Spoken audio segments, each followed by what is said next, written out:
Tune in now to the hottest sports podcast, 910 Sports. 910 Sports. We discuss the latest topics in sports, interview the athletes from all over the country, known and unknown, while spotlighting the youth of today and tomorrow with host Icon E, Mr. Personality Jacob the Great, Crystal, a.k.a. Miss Wildfire, KB the Amazing, and Steve O, a.k.a. Mr. All Everything Georgia.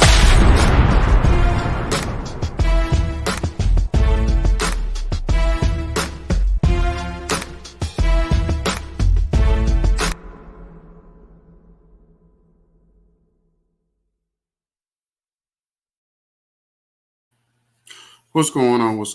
It's your boy Icon E. We're here on 910 Sports, episode number 34. So once again, I want to thank God for this opportunity to wake up on this Sunday morning to be able to do another episode. Basically, man, we're going to get right into it, man. First thing I'm going to talk about this morning, something that kind of like, I was watching the playoff games, yesterday. Yesterday started the first day of the playoff season. And it was something that, I've been, thinking about for the last couple of days. And, my thing is, who is next in the NBA? Everybody, a lot of people, a lot of people don't like LeBron James. A lot of people don't really, for whatever reason, I guess because of the GOAT conversation, people get offended by him being in the GOAT conversation. So I'm like, well, being that his career is dwindling now, he's in the last couple of years of his career, who's next? So I get a lot of Ja Morant. I get a lot of, I get some people say Trae Young. So I get a few people that people say who's next. So yeah, the thing about it is the narrative that always comes with who's next. And I was watching a game yesterday, and Anthony Edwards took over. He took over the game. And I thought to myself, I said, if you watch the game, a lot of times game one is not indicative of what's going to happen in the series. But Minnesota is a problem for Memphis. They're very athletic. They're just as young. They're just as hungry. You know what I'm saying? They have the one advantage that Minnesota has over Memphis is they have a Karl Anthony Towns.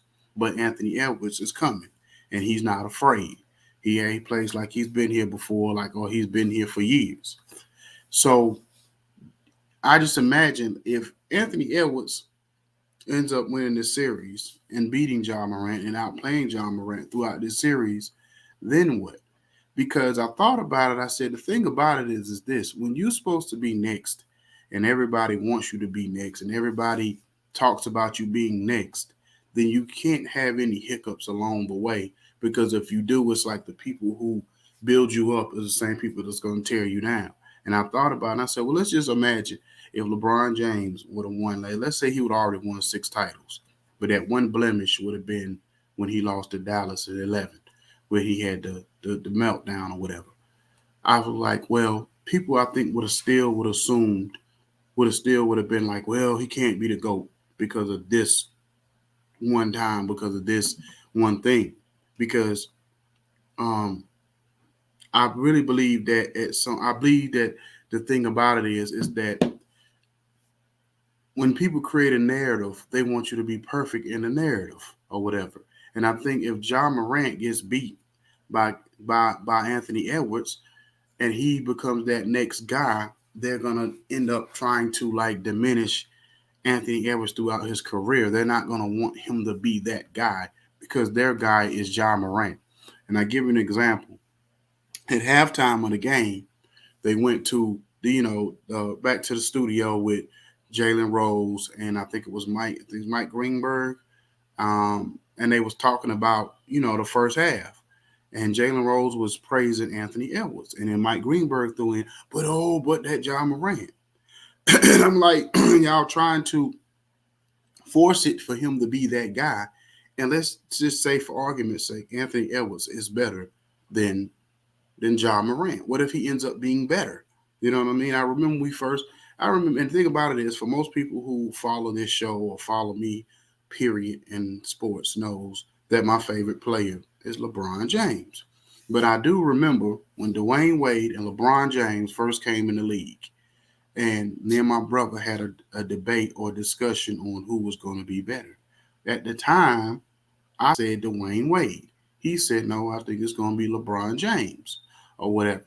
So obviously, I was wrong, you know what I'm saying, or whatever about the two. You know what I'm saying? Dwayne Wade is not that far behind as far as like being as great as LeBron, but LeBron ended up being better overall. So at the end of the day, they wanted LeBron to be the face. But I think what happened was along the way when people started trying to lift him up higher than what most people wanted him to be, then it became a big deal. Um, and it's funny because when people come here on our show that's ex professional players, then we ask them who the GOAT is. And they'll say, we don't look at it like that. We look at it as a generational thing. So basically, like Jordan is the GOAT of his generation, or Kareem is the GOAT of his generation, or Kobe or LeBron is the GOAT of their generations. Mostly, a lot of these ex players or ex professionals, a lot of them don't like to categorize somebody being the number one GOAT or number one or GOAT of all time, which I kind of agree. And I was had a discussion with a guy last week who he always gets upset because we don't ever put Kobe into that discussion. And so I said, well, the thing about it, the GOAT conversation is not real. It's a opinionated debate that people have for good conversation. Reason why it's not real, because how can you really prove it? You can't really prove it one way or another. Jordan didn't play LeBron in his prime at all. Kobe, when he played Jordan, Jordan was kind of, he was 45 or whatever. Or he came when they probably first played. Kobe was still a baby with Similac behind his ears or whatever, on his breath, or Similac on his breath. You know what I'm saying? Still wet behind his ears. And when they played again, when Jordan came back in '01, Jordan was an older Jordan when they played back in that time frame. So you really can't. Oh, if you were gonna throw it on that, you know what I'm saying? So certain players never played each other. The only two goats that really played each other, if you want to put them in GOAT conversation, that played each other in their prime was Bird and Magic. Those the only and Jordan Jordan when he played against them. They were the only three players that played against each other during their prime years. You know what I'm saying? So it's hard to really make a debate on that, or make a definitive answer. It's all opinionated. The crazy part about it is when people get like literally in a uproar, or literally that I see people like assault each other verbally or insult each other verbally because they have an opinion of who they think is. And I always think to myself, is this going to change your life? Let's just say we all just said Jordan was the GOAT, no matter what. Now, 100% across the board. What is that going to do then? Was it you going to get a cookie? You going to get a new car? You going to get a house? What are you going to get if everybody agreed with what you said over who was whatever? It's just like in music. I've heard 30 different top five artists of all time. You might have a couple of the same people, but then you might have another different top five. Comedians, the same thing. You could do actors. You could do whatever field you want to do. You can have different top fives for different reasons. So it doesn't really matter at the end of the day, you know what I'm saying, or whatever, how we think about it. It's all our opinion. And everybody can have a reason. Just like I thought about it. You know what I'm saying? What's going on, Crystal? What's up? What's going on this morning? How you doing this morning? I'm good. How are you? Good, good. I was just really discussing yesterday about Anthony Edwards and Ja Morant, and how I said, sometimes it's funny how the NBA, they want to create their next like best player or face of the league. And I had a debate earlier not a debate, a question earlier this week that we get so caught up in like current players that we like or don't like, and I was like, well, who's next? And I know you were saying, I think you said Ja Morant and other I people. said both of them. Huh? I actually said both of them. Both of who? And Anthony Edwards. Yeah. Yeah. So most people say John Morant. I haven't heard of Anthony Edwards yet. You're the only person that said Anthony Edwards from the questions I've heard. I haven't heard that yet. So, but we seen yesterday Anthony Edwards is coming. If he's not right, he's right there. He's coming. And I said it's funny. I said because what if Anthony Edwards end up being better than John Morant? Is that going to mess up the NBA's narrative? Because I feel like in their mind, they want John Morant to be the number one guy for whatever reason. And I think I think Anthony Edwards, he could possibly be better than John Morant. You know what I'm saying?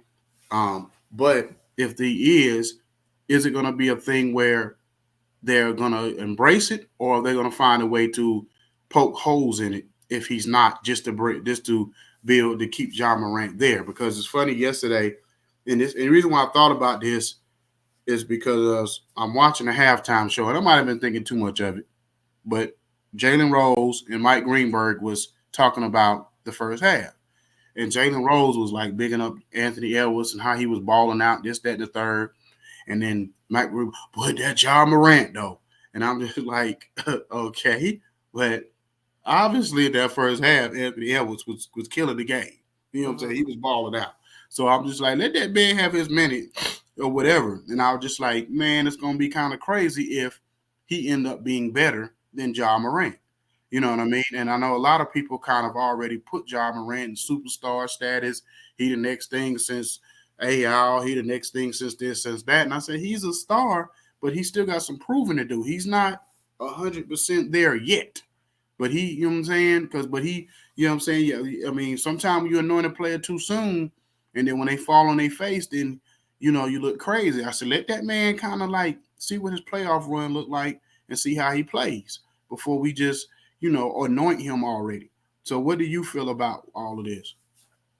Well, I think John Morant had to kind of earn his a little bit, because remember when he came out, it was about Zion, right? Mm-hmm. Yeah. Everybody would take him first and da-da-da-da. So he had to kind of overcome that a little bit. I don't know why people don't know who Anthony Edwards is. ESPN loves Anthony Edwards because he's gonna do because he's always dunking on somebody. Mm-hmm. So he gets a lot of highlights.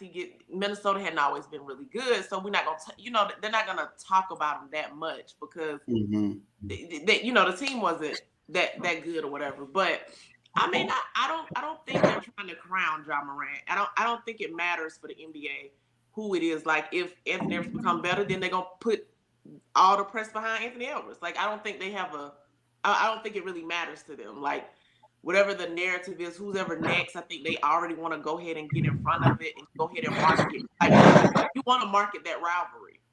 So rather Anthony Edwards come out on top or Ja come out on top, it don't really matter because they're gonna push it anyway. So I don't think it really matters, honestly. I just think John Morant's had a little more success with Memphis because of the way Memphis has been playing.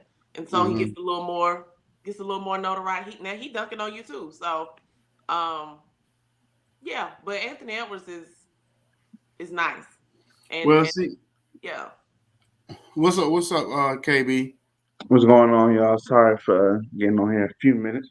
Oh, you good. So the thing about this though, and it's kind of funny because you say that, because the thing about it is that Anthony Edwards was he was the number one, or he's probably in the top 5 players coming out of high school going into college. So he was already, when he got to Georgia, he was already considered probably one of the best players in college basketball, if not the best player coming out of college.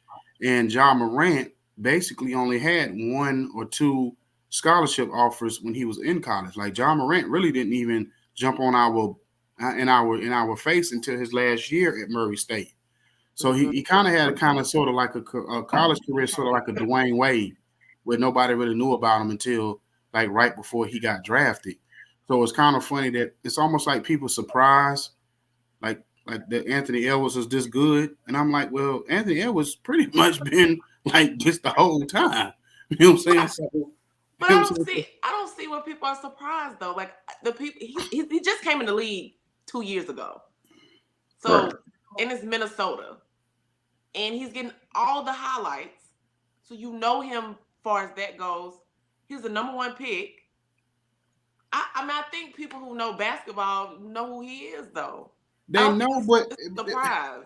but it's kind of funny because it's kind of like he didn't have the build up. You know, like a lot of number one overall picks have more like hype around them. Yeah. It Well, seemed it like was Anthony COVID, though. Edwards didn't have Oh that. yeah, it was the But it COVID was year, wasn't it? COVID, though. He came in 2020. Okay, It was the COVID was going on. so that's what you feel it was like. That's why he didn't really get the hype that he should. Like, well, that's why it's kind of like people feel like he came out of nowhere or something or whatever. I know he's in Minnesota, but it's like he's been. It's like I just feel like all over the number one picks over the last few years. Because you look at like a LaMelo, and you look at Alonzo Ball, you look at Ben Simmons, you look at prior number one and number two pick type players that their hype was so much bigger than this guy. Yeah. You know what I'm saying? And he just I kind Well, of see what you're fell under the saying. Like, radar being the guy. popularity wise, I see what you're saying. Yeah. When he So came out. yeah. So it's just kind of weird to me or whatever. And I was just telling her, I was just telling Crystal KB that I said how the NBA if because it seemed like they're trying to crown Ja Morant, but if Anthony Edwards end up being better, then you know what I'm saying, are they going to be okay with that? You know what I'm saying? Because they're trying to Yeah. crown this guy already. I don't think they're trying to necessarily crown him. I mean, he's the popular person right now. Like he's one of the popular people, but I don't think they're trying to crown him yet. yeah, Like if he wins a ring, then maybe. But I mean, he's just another. I don't think it's any different when you have like 7 or 8 superstars. Like he's not over jumping Giannis. He's not taking over Luca.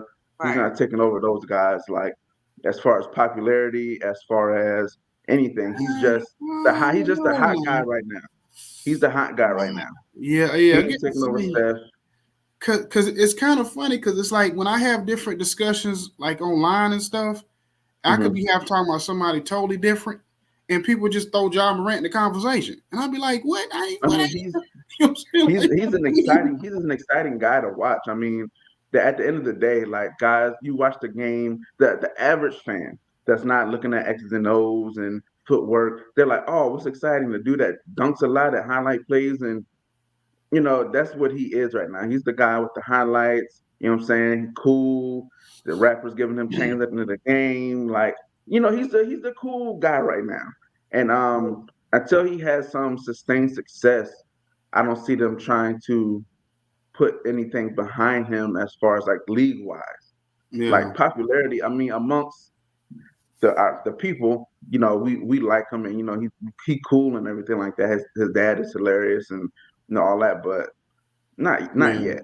yeah. I Well, they're don't see not. it Well, yet. definitely not going to do it because of the market he's in. They're definitely not going to put too much behind that because of the market he's in. You know what I'm Right. saying? So if he was in LA or New York or Boston or Philly, then or Miami, then they would put all their chips on the table. But he's in Memphis, so it's like we gotta wait. You know And what he I'm got to saying? win, and he got to at least get to the finals to Yeah. be that. Because I mean, other than that, you got Luca because that's Luca just been doing it slow. But I mean, Luca and Trey should be getting more attention than him. But it's just he looks cooler because he dunks and he jumps higher and the dunks are Yeah, flashier. because I didn't like the fact when somebody was trying to compare him to AI, and I'm like, that's not a good comparison because he's bigger than AI. I said, so when you start comparing players to AI, if you're gonna be Comparing who fair, to you gotta, AI? huh? Who they compared to AI? John Morant. Now I've seen people compare him to John I Morant ain't in AI, and I'm like, I don't see it. And John Right, Morant is right. a lot bigger than AI.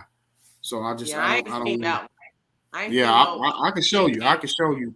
I can show you yesterday on No, my I believe you. yeah I believe on you. my I post just on my I ain't seen timeline. that by Yeah, whatever. cause Like like big time. I ain't seen that question. That's not a yeah, good one. Like you said, that's not a good comparison. no, not at all. Right. Hold on.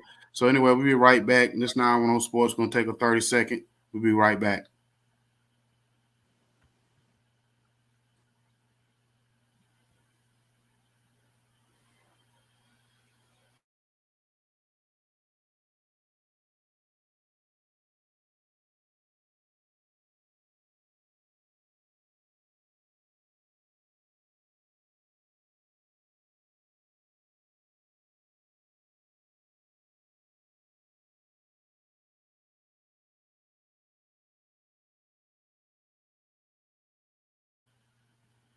Okay, we back here on 910 Sports. I got KB Amazing. I got my girl Crystal, aka C Murder. You know what I'm saying? We all on here, Miss Wildfire herself. So let me ask you a question, because I know Crystal, you've been kind of like you kind of seen it coming ever since the beginning of the season. So I'm gonna give you your credit where credit is due. You kind of seen Golden State being in this position kind of all year. And I'm looking at it and I'm like, well, dang. So I'm looking at like a Jordan Poole yesterday, and I'm just like, man, I'm like, what is Golden State got a? I don't know if they got it. They got a good and bad problem at the same time, because this guy, he basically is coming, and he's probably one of those players that people they don't talk about enough, and so he got his payday coming. So Right. now it's kind of like I don't know if he's up for extension this year or what it is, but I think I heard something earlier this week that he basically is up for his payday. Like the Brink trucks is going to be backing up this summer. So the thing about it is, I don't know if Golden State can afford to keep him, or is he going to be out the door to go somewhere else, because he's here. I mean, saying he ain't no, it ain't no stopping him. And I don't even think he's great as he is just because of the fact he plays beside Steph and Clay and Draymond. I think he's legit. You know what I'm saying? So Which what? player again? Jordan Poole. Oh. So you know what I mean. So what do y'all feel about Jordan Poole and that whole scenario? Oh well, Yeah, I guess you can. he's in a good system. He does benefit from playing with Curry or whatever and Draymond, so we can't say that. And Curry is actually a good coach. He don't get enough credit because he has so much talent. Well, sometimes he get too much credit. Let me take that back. Sometimes he get too much credit, but then people kind of dialed it back. But actually, he's a really good coach. Mm-hmm. So I think that matters too. They put a good product on the floor. Like they just do. They draft well, and they put players where they need to be. And that system really, but I think he's good anyway. I mean, I think he's good anyway, but he has benefited from playing beside Curry. There's no question. How can you not benefit from playing? Well, I'm not saying he hasn't benefited, but a lot of times what I mean by that is that, a lot of times when a player switches teams or goes somewhere else, become a star, then they lose it because their success came from playing with certain players. But I think Jordan Poole's skill set, he can take his skill set anywhere, because he has a type of skill set where I think it translates to be somewhere else and still being, at least maybe a number 2 option or 3 at the least. That's why I was saying I don't think it's just about him playing with Steph and Clay and them, that he has a skill set that translates. That's what I meant by that. Okay. Yeah. I mean, he's young and he's also young. Yeah. So you have to allow him opportunity to progress on his, anyway. So yeah, I mean, I agree. But he's in a good system to learn in. And he can shoot the ball. He's shooting sometime from where Steph shoot the ball from, and Clay shoot it. Like it's an ideal situation for a guard that plays like him, and he's gonna get paid. Like you said, he's gonna get paid. Yeah. So I mean, what do you feel about it, KB? I mean, I think it's one of those situations to where you got it so good. Don't let the ego of other people or your ego mess it up. You know what I'm saying? Like we always see a good tandem or a good situation, and then that player gets hyped, or the people like you can do it on your own and all this stuff. Then they go to another team, and then they just kind of wither away, or they just kind of become another guy. I mean, I think he's going to get his check. I think they should find a way for him to stay. I think it's best for him, at least another round, like another 2 or 3 years maybe. And then after that, if you become that guy that demands, that other players want to play with, you know, then he goes somewhere. But he need to get that check. They need to keep him there. And he's only 22. Yeah, he's 22, so he's not unless he goes somewhere, unless he goes somewhere and plays with like a Luka or something like that. Well, because I've heard this week, over the last probably week or so, that he could possibly be kind of replacement for Klay Thompson. So I don't know how Golden State is thinking, because a lot of times when you hear stuff, it comes from people in that room. You know what I'm saying? And I've been hearing Klay Thompson that it could actually, even the Lakers could actually get involved in trying to trade for Klay. You know what I'm saying? And then sending like AD or something over there or whatever, and then whatever. So I've actually seen like different reports about that. So I don't, and the thing about it is, if you look at it, I guess we have to give Klay Thompson this offseason and next year to see if he can fully get back to being Klay on a regular basis. Because he has, you can't tell he hasn't gotten all the way back yet, because he's had games and he's struggled, more than he's actually had those Klay moments. So, you know what I mean? Me personally, I feel like it's only fair to allow him another season to see if he can get back to Klay. But if he can't, then maybe Jordan Poole is that so-called replacement for him. You know what I'm saying, or whatever. So, and then you can't keep everybody that's getting paid 30, 40 million. You know what I'm saying? Because, Klay getting paid his check. You got Steph. And if you get Jordan Poole, you know what I'm saying, everybody can't get paid on their team. Somebody. I mean, who do you think is going to be the first one? Because I don't think all their three stay there the entire time. I mean, clearly Steph is going to, you don't lose to Steph. But you think Klay's the first one to go other than Draymond? I almost think it may be because Draymond, what he does for the team, he's the heart and soul. It's kind of hard to give up on the heart and the soul of the team. Heart and soul of the team's very look at Dallas Haslam. Dallas Haslam ain't been irrelevant in like 5 years, and he's still there in Miami. So it's kind of hard to kind of even trade, or when you a fan favorite, you the heart. It's kind of hard to give up on a player like that. That's why I think Marcus Smart, I think he kind of bought more time in Boston just because of the fact that who he is. He's the heart of the team. So I don't know. It's almost like Klay might be the odd man out, you know what I'm saying, when it comes to those three. Because everybody been like, oh, well, you could all – because every time you keep hitting Draymond Green in a trade scenario to try to make Golden State better, but you never hear Golden State really co-signing or even – indicating that that's something that they can do. And he's actually put himself in position with his antics that you almost believe that he should have gotten traded, a couple of years ago. He should have got, a lot of people say he should have got traded after the whole LeBron and, him fiasco situation, and it didn't happen. And, after the whole thing with him and KD, that was another time when people felt like he pushed KD out the door. So, you know what I'm saying? Like, if those things don't get you traded, I don't know what will. So it may be Klay might be the odd man out. You know what I'm saying? So I don't know. But they have talked about trading Draymond because Draymond's body's breaking down. He's not the same player he was when he did those antics in 2016 or whatever. He's not the same player. He's really not. Like, his body is different. He went a stretch where he had like 8 points and 6 points or wouldn't score. And he was, although he is the heart and soul, he is that. I don't know. I don't know. You trade the person who you probably get the most value for. So you probably get the most value for a Klay as opposed to Dre, because his specific skill set only works for, well, not only, but it works really well for teams that have a set of shooters. Like, who else has a tandem of, or like a, you know what I'm saying, of shooters? It's not many teams that he could benefit the same way. He has more value with the Warriors than he does with anybody else, in my opinion.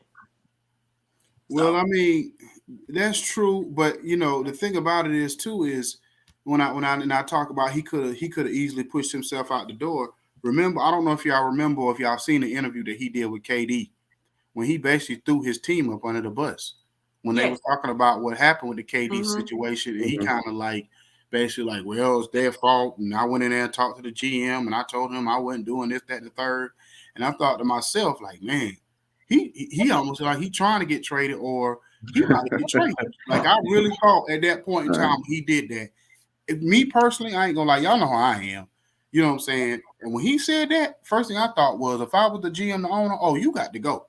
You know what I'm saying? Because you ain't about to disrespect me. There's no owner and no GM like that. I just felt like you got to go. You know what I'm saying? That's the first thing I thought. So. I'm kind of one of them I don't care what your skill set is. If you disrespect or no, this is why me and Crystal be having debates on Facebook about Kyrie Irving because she want to she all about the skill Amen. set and I'm That's more a good about like debate. look, if you're not gonna be consistent with me and you're not a team person, then I don't care how it's like I put him and I'm not gonna. He's kind of like borderline with me when it comes to like a Tony Brown type. Like I just both their skill sets is like out of this world, but the stuff they do, it just irks the hell out of me, and I just can't. I can't ride with that. Well, I understand that, but I think sometimes when people, because the question was, is Allen Iverson or is Kyrie better than Allen Iverson? So, like, what I think people do, and I do it too, but what people do is they not talking about skill set one-on-one. Y'all, everybody start bringing up other stuff that don't have nothing to do with one-on-one. Who is the better player? You can pull up all the team stats you want. Who is the better individual player? Kyrie's skill set and bag is way bigger than Iverson's. I have no problem with you taking Iverson over him because he's available. But also, we have revisionist history. Iverson was a problem with teammates too. But we don't remember that because all we remember is his cultural impact and how he brought the rap, the urban stuff to basketball. And he played all the time. He played hurt all the time. He was horrible efficiently. He was horrible. He made his team. He had a fight with his coach. I don't know how less team player you are when you openly have a fight with your coach. Nobody talks about it because it's 20 years ago. I get it. But everybody has this revisionist history about players from the past. You don't remember none of the bad stuff they did. He did. He's not this ultimate team player that every time somebody names his accolades, he's a great team player. No, they set that team up specifically for him to be the one who takes all the shots. Look at his team. He ran the other people off. Nobody remembers that. I was there. I watched it. I loved Iverson. I mean, I still love him. I still like watching him, but no, y'all be talking about some stuff that don't even really apply to what he was doing. Y'all just love him. Black people love Iverson. They love him. Yeah, I ain't gonna lie. He my top. He as far as favorite players. I ain't gonna say GOAT players or great players, greatest players, but favorite. He's my top in my top 5 of favorite players of all time. And you know what I'm saying, or whatever. Now, I get what you're saying. I agree with all of what you're saying. You know what I'm saying? I guess kind of what, and I hate these when you get into these debates, and the first thing people will say with Kyrie Irving was, oh, he won a championship, and Iverson didn't, or Trey, you haven't done. And I say to myself, but if, just like you say about the Vision's history of all the stuff, the antics and everything else, I said, if you look even Kyrie Irving career as its totality, that was one shining moment. Think about before the LeBron era, when him and LeBron era, when those first 2-3 years where they couldn't win no more than 29 games.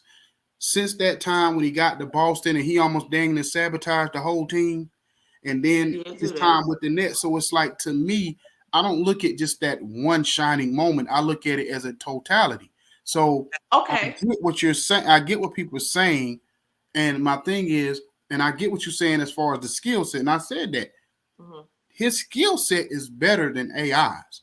But AI's overall game, that's why I put up that post about the accolades, because I like, think about it. He won scoring titles. Kyrie ain't even done that. Ain't even come close. He has actually defensive wise, steal wise, AI was led the league in the most steals 2 or 3 different times. So he actually showed defensive, like people always say his defense wasn't that great, but he wasn't necessarily the best one-on-one defensive, but in a scheme and the way they played, he actually had a lot of impact with, like I said, stealing the ball or whatever. But look at who he played with. Yeah, I mean, I'm just saying that he actually put the effort. You always look better defensively when you lined up other. But you're right though. He did. He led the league in steals. So he actually showed the ability to play defense all the time on a regular basis, whereas Kyrie Irving is spotty. Yeah, he has the ability, but he don't do it, and all the time. You know what I'm saying? So it's not consistent. You know what I'm saying? But you saying Kyrie's one moment. In actuality, what is AI's? Well, he has 2, but that's just like a highlight. He gets crowned for making it to the finals and winning one game against the Lakers. That is his huge claim to fame. But he won the MVP. It's the, yeah, of course, and he deserved it. But I'm saying, but that's his. When you talk about his moment, you saying Kyrie's moment is taking that shot, right? That's his. He has a bunch of highlights. He crossed everybody up, whatever. But his biggest highlight is him hitting that three. Mm-hmm. Allen Iverson's biggest highlight is losing in the finals. Yeah, that's true. It is. He won one game against the Lakers, and people give him. Oh, give him all this credit for winning one game against the Lakers. Well, he actually has two. He actually has his two crowning moments. Well, yeah, when he crossed Jordan. Yeah, that's for real. That's up there. That's up there. I look at AI and Kyrie as taking out the the antics of your personal feelings about how he views the earth and all that stuff. I think Kyrie is a natural. When you look at the evolution of the game, right? Kyrie is the next step of AI. Kyrie is what AI probably would have been if AI played now. You know what I'm saying? I think skill set, this is the natural progression. Like when you look at guys like Dr. J, and you like, oh yeah, he was at his time, he was the man, but you're not coming in doing what he was doing now. They swatching stuff to the to the rafters. But the natural progression is a LeBron. You know what I'm saying? And after LeBron is now it's Giannis, and it's going to be 7-foot point guards, and it's just how time in the game has changed. And that's what you see with Kyrie. Like you look at AI, his handles are better, he shoots better. You know what I'm saying? He probably finishes a little bit better at the rim. It's just the natural progression of the player because he studied prior AI and how he finishes and how he plays for a small guard. And I mean, I think that's just what you see is it's just time. Like time passes by, and that's what happens. Well, I guess what bothers me in that because I try not to be that old guy on the lawn, get off my lawn guy all the time. But I think what that bothers me is that I feel like that what separates AI and Kyrie is AI had all the he had a situation with his coaches and his teammates and stuff at time, but he was dedicated to the game and he played every night. And I just feel like Kyrie is almost like to him, like this is just like one of those things that, oh, okay, well, I do it when I feel like it. Because it's like next year you're going and it's like each year you don't know if he's going to play 30 games or 40 games. And it'd be like he might just sit at the house and say, well, you know what? I feel like I want to watch the whole marathon or Wire for the next 2 weeks. So I'm just going to sit at the house. So I think this is like I don't see the dedication with him when he plays. He's obviously on almost could either be the best player or the second best player on the court every time he get a court. But it's like, do you know if he gonna show up on the court tonight? That's I think that's more of a reflection of the era and the league at the time. Like when you look back at the guys in the 90s, you know what I'm saying, even to the year 2000, it was just a different brand of basketball. Like it was more passion, probably. Now it's more business. Like the guys back then were playing hurt because they love the game. This is what they know. It's kind of like a generational thing. These guys now, I'm not risking playing with a cracked rib or a high ankle sprain because now when I look bad, it's affecting my money, my endorsements, and it's more business. And unfortunately, that's what the sport has become is more business than passion. So you're not going to get that guy, the what I'm saying, with the torn Achilles is going to shoot the free throws and carry me off the court. My toe hurt, you know what I'm saying, or my stomach hurt. No, I'm out 2 weeks. It's just the signs of the time. Like it's just the era. Like you can't find people low managing back when AI was playing. Like that wasn't even a thing. But now you got to wrestle because if I mess up my knee, I ain't gonna get to play. Ticket sales and advertisement and all this stuff comes into play, and that's just what it is. That's why now it's probably going to get even worse with the new kids coming in because now you got social media and you got all this other stuff that goes into their pockets and the team pockets too. Okay, well, hold that thought. We got a 30-second break because I want to ask you something about NIL that I seen the other day. So we'll be right back here on 910 Sports.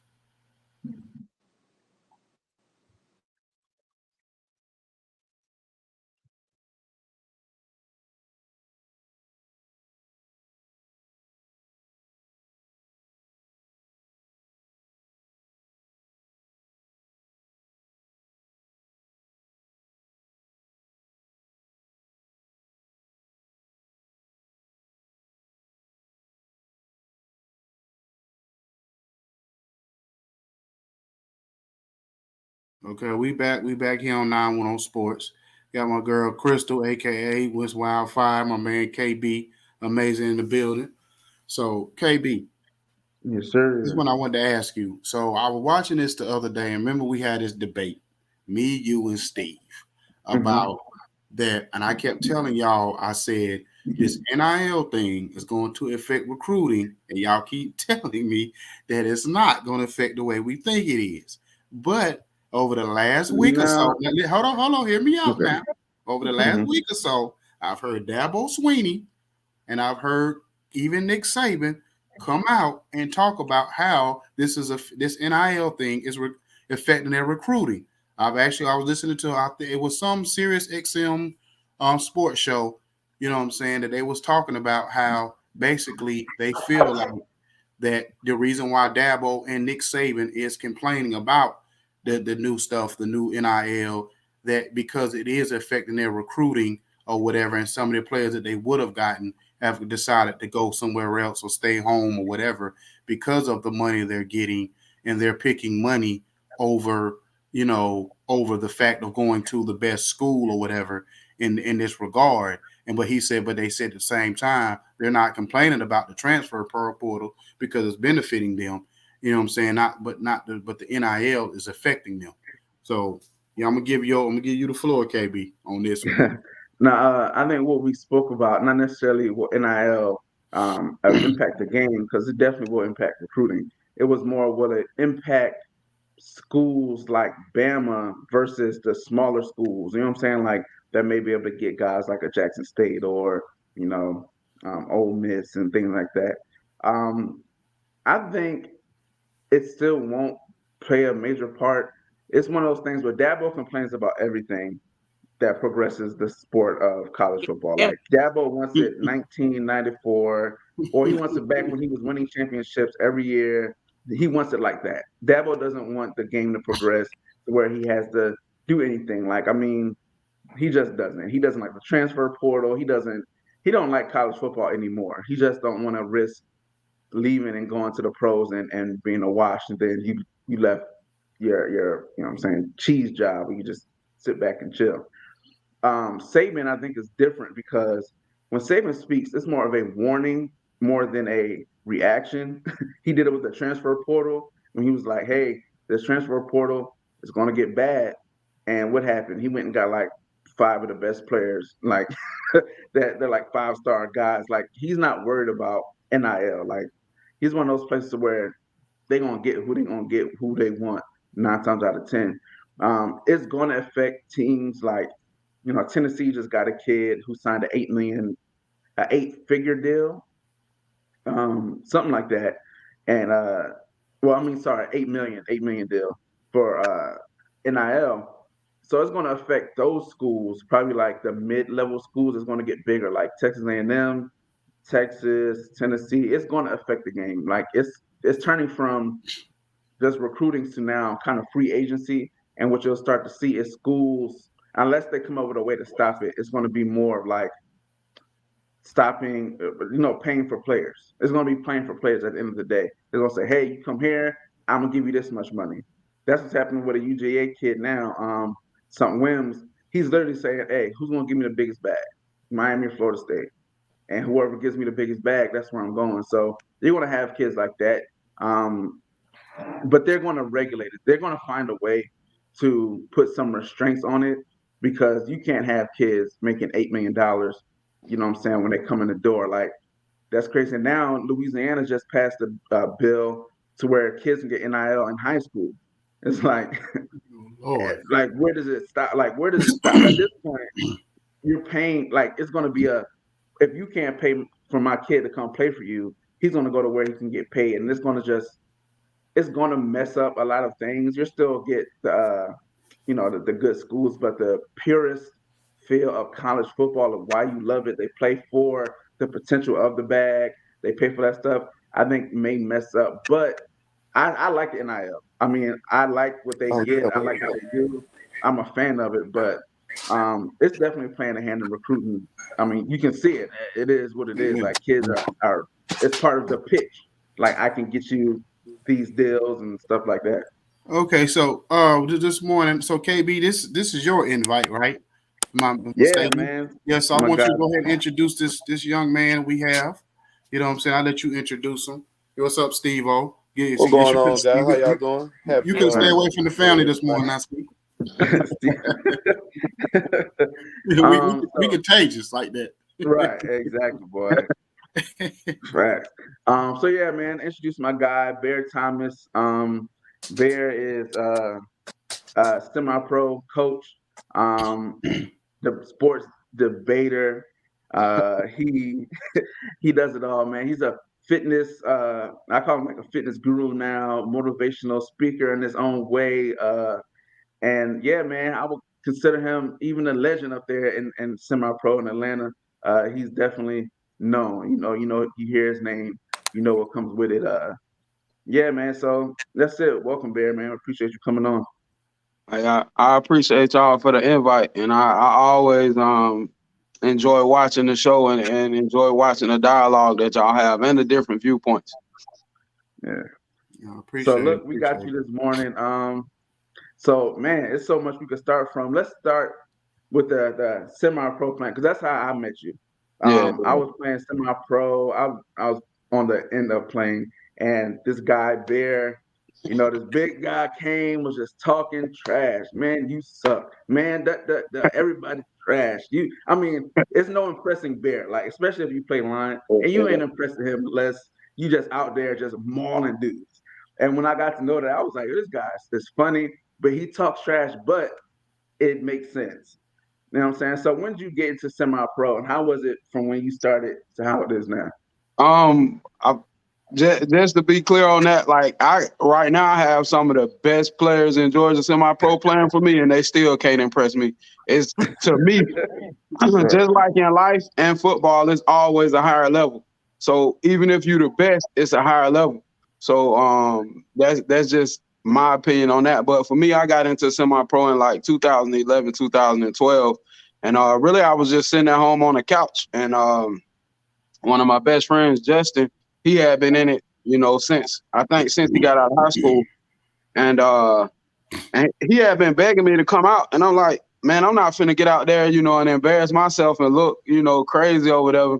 And just like one day I went out to the tryout or whatever. I'm like, okay, this all right. And then basically, long story short, started playing, and I was doing my thing, and I was hooked since. Facts. So like when I came, like when I got to know who Bear was, I think y'all was just coming off that Ravens run when you were playing with being a captain with there. How was the glory days of like your playing time? So like for me, as you know, just by being around me, like for me, it's all about when it comes to football, it's all about aggression and just violence for me. And so uh I was a mauler. Like if I get my hands on you, you going down. And so off the field, I'm an introvert. I'm real like to myself and just laid back. But on the field, it's like when football get involved, I just have a different personality. And so like for me, it was good to be able to get that out, be aggressive and whatever, and just like have fun. Like for me, semi-pro always been about the brotherhood. Just about being around your guys. Like having that experience that you kind of miss from like high school and stuff like that. So for me, like I was, pretty decent at what I did. And so, like I said, everybody know like if I can get my hands on you, it's pretty much over with. And so for me, like you said, in Georgia semi-pro, I kind of, built up, like a certain status for myself. So it was always fun and just, like a stress reliever, a mental health thing for me. All right. Now the Thrashers, right? Big semi Thrashers from when it started. Like I think I was technically the first head coach of the Yep. Thrashers. it, it was bad. It was one of them things to where when I coached high school ball, and so I was like, yo, I can coach high school, I can coach semi-pro. It's night and day, man. Like when I say night, I was so over my head, bro. It wasn't even because I'm thinking it's gonna be X and O's. Dudes gonna come to practice. Come on, man. It's it was a extreme culture shock for me. So it was one of the things I was like, I ain't gonna quit because we kind of merged teams, and I was like, I ain't gonna quit and leave my guys behind, but I don't need to do this. Like this is it. And so when I left, like the Thrashers had just started, we had our jerseys peeling, but now at the end of the day, like y'all are nationally ranked. Like when I see y'all names on the list, it's teams we're here in Texas, New York, California. Like y'all are getting that notoriety. I mean, the product speaks for it. The uniforms, though. I'm surprised you ain't wearing your jersey right now. You know what I'm saying? Just the apparel, everything is just on point. So when did it switch for you and Cam to where y'all were like, you know what, we can really make this like a Team Georgia? Because it seems like that's what it is now. I won't necessarily say it's a team Georgia. We just like really the biggest thing for the past 2 years is just being able to for a long time we was just like as far as talent goes, being able to get like what was left over. You know what I'm saying? And we turned a corner like a year or two ago, especially when we got a quarterback, KT. We turned a corner where we can sort of put together a core. And you know, in this game, that's what it's about, being able to put together a core and build off it. And so like at this point, we now have the depth and the talent to really be able to compete with anybody. And so like my defense, like I think we giving up like 5 points a game, and most games we just be out there practicing, just trying stuff. So just the level of talent that we have now, once you acquire a certain amount of talent and you know, you build a certain amount as a program, it's easier to put things together. You know, from I guess probably like 2 years in, he always has done his thing with the uniforms and the way he just ran the program and put stuff together. And I think it was just about putting the right people in the right places and just building off, having a core to be able to build off. Yeah, I got any questions? Yeah, before Crystal go, I got a question. So watching these new leagues, football leagues come to tuition basically with, you know, USFL last night. I've even seen it where XFL, they're gonna relaunch it in 2023. I was making a joke with KB that he need to go out there and try out or whatever. So the product that y'all put out on the field, you know, other than the fanfare that comes with it and people knowing about it, do y'all think talent wise that because I don't know if any one of y'all watched the game last night, do y'all feel like talent wise y'all could compete or at least have an opportunity to use your players in y'all league to actually may have an opportunity to at least to get to that league? Do y'all think y'all putting that kind of product out there on the field? Oh yeah, I think if you you know, just turn on a few minutes of our film, you'll see we got some guys that can play in the USFL today, that can play in the XFL today. Throughout semi-pro, it is, you know, it's guys that may have, you know, messed up, committed a crime, or you know, didn't have the grades or something. But you know, just like in every sport, you know, a guy in your neighborhood that has the talent to play at a higher level. They just didn't get the opportunity, or they got the opportunity and they messed it up. So I actually, in the league that we are in right now, the APDFL is like one of the, it's either going to be considered the first or second best league in the Southeast. And I think in our league, I think it's 3 teams that can actually get on the field and compete with a USFL team. Like it's, you know, it's teams that like have a lot of D1 talent that has like we got 2 players, one that played for the Dallas Cowboys and I think one that was on the Raiders practice squad. So it's guys out here with talent that have played at a high level, that can go out there and definitely take somebody's spot and compete. And I think team wise, like I said, there's 2 to 3 teams that would actually, I don't know if would beat those teams, but it would be competitive. Okay. Yeah, Crystal, you got anything? What position did you play when you were playing? Offensive guard, center, defensive tackle, nose guard. Trenches. Okay. Yeah. He Hey, played man. all the big positions, bro. How did you get into coaching? So I got into coaching probably reluctantly. So probably like 2016, 2017, I ended up hurting my knee, and I knew that, you know, I was done playing. but I was still like, I had such a reputation. I was still able to like string people along, like, yeah, I'm coming to play, whatever. And, you know, I was basically collecting jerseys at that point.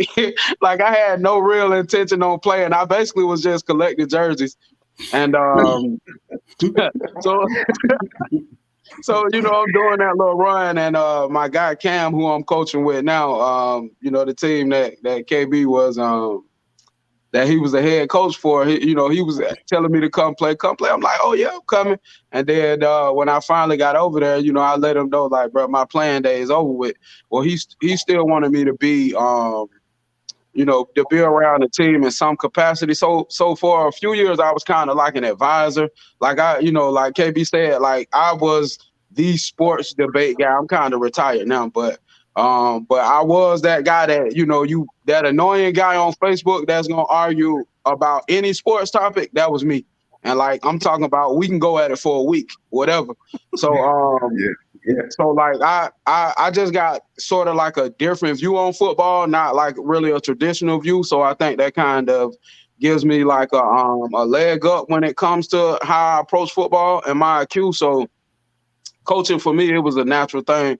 The thing that took kind of like years, like semi-pro is different. I guess like semi-pro is like the ghetto. It's like the ghetto in it when it comes to football. I don't know what else way to put it. So you kind of like, you cannot move in a traditional sense, like the way you have to get along with the players, the way you have. It's madness. So it took a few years. So for a few years, I was just like in an advisor role, coaching the O-line.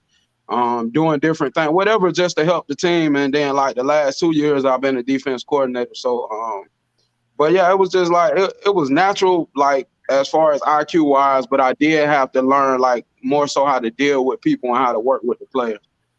Because it's kind of like everything in Atlanta. Real quick, you said y'all the ghetto version. Where do y'all play in Atlanta? That was my question. Yeah. Now, see, we done stepped it up. Now we play at Shorty Howell in Duluth. Now we play in. I know that's it. You know, but we done played in some crazy places. But you know, now we pretty much the standard for Atlanta. You know, like. We got great ownership, great organization, great coaches, but you know, just and you know, to be fair, like our players, we haven't had any incidents, but just if you look around semi-pro in general, it's like, you know, it's a wild place. It's, you know, KB will tell you, it can get crazy. What's the age range? I'm in Atlanta myself, but how you doing? Oh, okay. I'm in the what's the age range for you guys? Not that I want to play. Man, you got guys that so the youngest guy I know that started playing was 17, was actually dude named Rook. We call him Rook because obviously he was so young. 17? Marquavius Favors. And then, man, I know a guy, like the oldest guy I probably know of is probably like 50 plus, man. Like you got, I'm sure somewhere you got grandsons and granddads out there playing somewhere together.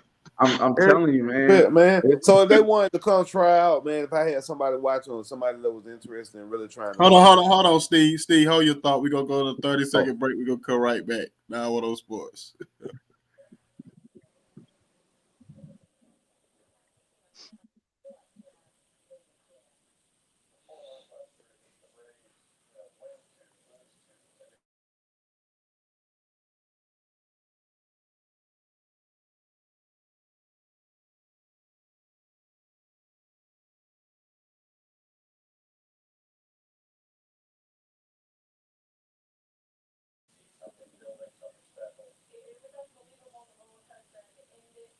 Okay, we back here down with those sports. Go ahead with your question, Steve.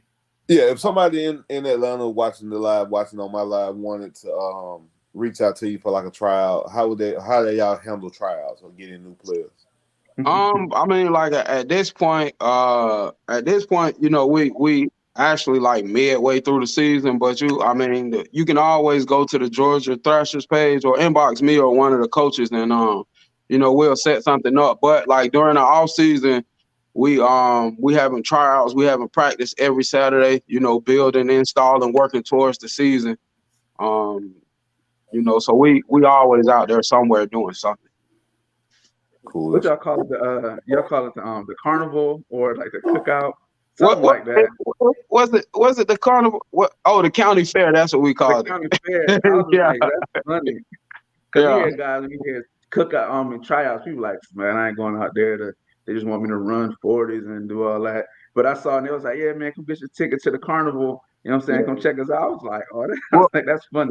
See, we run our thing like it's more so non-traditional. Like we not. I think that's like the biggest difference between us and a lot of people in semi-pro. They promising that they can get you to the next level. They can do this, do that. Like we none of that. All we can do as far as that is we can help get you the film that you need, to send out or to get you to but we're not like out actively saying like, hey, we can get you to the XFL. Hey, we can we cannot do none of that. We can put you we can put you in a great environment around great coaches, around other great players in a great league and help you get that film that you can, do what you need to do to get to the next level. But, that's the big difference with us. Like, so when you come out with us, we not running no 40s. We not running the combine, none of that. Like, we trying to put you in 1-on-1s. We putting you in 7-on-7s, putting you in those trench drills. We want to see, like, in-game situations, what can you do? What skills can you have? When I'm watching the corner in 1-on-1s, is he able to play in phase or does he have to be out of phase? Like, okay, yeah, he got beat, but was he hip to hip with the receiver or was he not? So like we not, we are not with the show. We all about, football, in-game situations and stuff like that. Okay. So Chris, you got another question? No, not at the moment. Okay. No, Well, I I do got want to ask you this though about changing what we was talking about earlier when you first came on, and then KB said something, and I always thought this was going to be a problem with the NIL when he was saying that even going out to the high school level, because the problem is it's just like a rapper or whatever.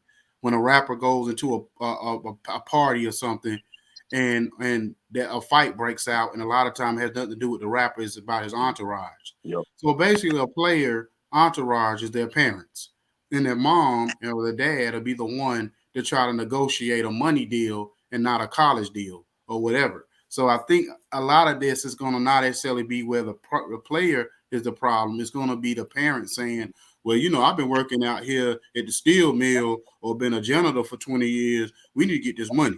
I still got 5 other kids to take care of, because we hear stories all the time how these high school players have to go to practice and go to school and still got to come home and take care of little brother, little sister, because mama got to work 2 jobs. So how do you feel about that part? That part of the game. So I was listening, coming in, and my viewpoint and my thought is gonna be different than y'all's. Like, so, but I mean, it's just gonna be a little different. Like for me, from my standpoint, I feel like if John Gruden can get $100 million, if these college coaches can get $100 million, and they can move to whatever program they can tell a kid like, hey, come here, I'm gonna be here. We gonna do this, we gonna do that, and then they can leave for a higher check for more money. Like, then I think that the players should be able to profit from their talents, from from their ability. At the end of the day, the NFL is not guaranteed. At the end of the day, you being a college superstar is not guaranteed. So if out of the deal of my child going to Nebraska, I can get a house or put my family in a better position, then in my opinion, now I'm from the trenches.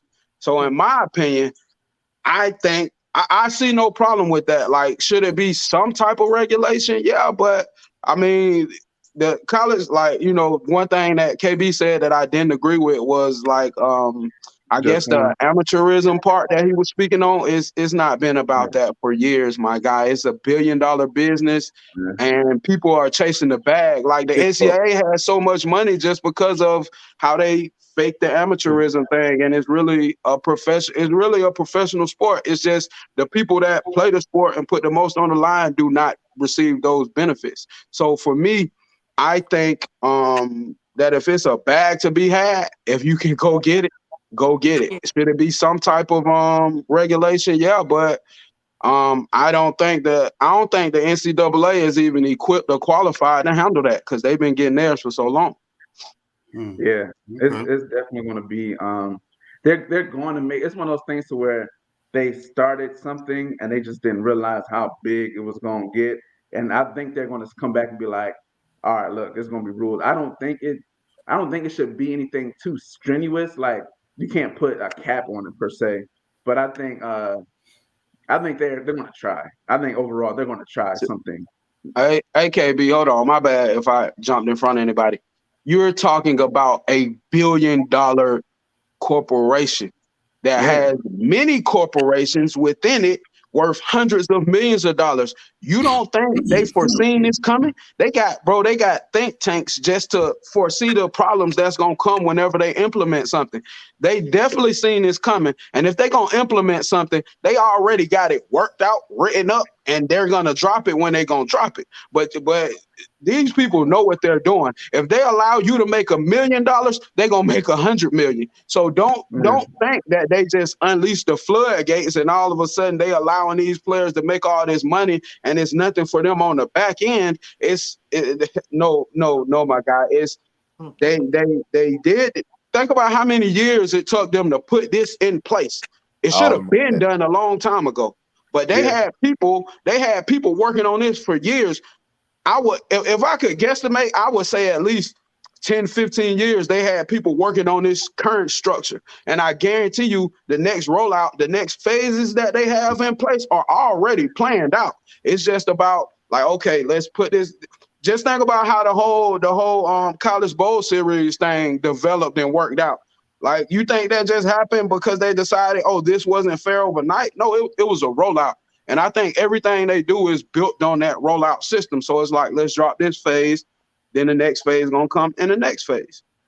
Do you think they're waiting for something big to happen, or are they just waiting for, a little time to go by before they I think it's based on you got to think about it. A lot of stuff that go on, bro, be based upon, like, first of all, I don't think they build out the NIL in a way where they're not benefiting already. It's beneficial to them either way it go. And then they got so much money in the stores that they can say, like, we can throw them this bomb. But I also think that it's a media based thing too. So if stuff get crazy, they can say, well, see, we tried to do this and then it went this way. Boom, the next phase of the rollout. Well, see, this is what I'm gonna say too about this whole thing, and it's just like the way the government, and I hate to say this, but the government is like the stupidest people in the world. The way they do stuff, and the way this whole thing, I think, where it could sabotage and blow up in their face is they letting each state kind of regulate the way they do it. So basically, your state, and it's just like with COVID, every state had different rules, and I travel all over the country. You know what I'm saying? Every week.